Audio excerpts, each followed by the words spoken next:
Hey guys, Fen is working again. I still use it as a backup, but some people really love it, and some people have better luck with it and finding certain things. But if you want to use Fen and you want to reactivate it and get it going again, simply go over to System, go down here on System, and go over to Clean Fen. Go ahead and click that, and you will eventually see something that says, I forget what it says.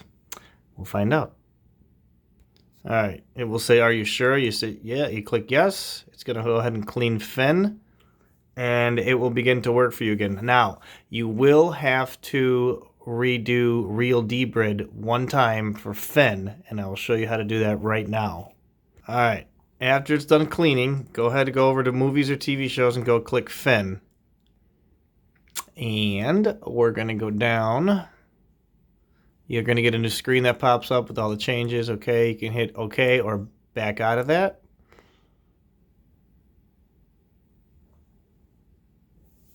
And since this is the first time using Fen, it's going to load everything, so it's going to take a little bit to get everything going. All right, so from here, all right, once you see this menu pop up, go down to Tools. Go ahead and click Tools. And then you're going to go all the way down to Authorized dBrid Services. Go ahead and click on that. And then you will see Real dBrid. You'll go ahead and click Reauthorize that. Put your code in like you always do, and now you will be authorized for Real dBrid, Crew, and Siren. Again, just, if you want to use this, go ahead and use it. It works a little differently. Some people have a lot of success with the Fen, and they love it, and other people hate it, but it's an option for you. And that's it. Fen is working as of December 2020.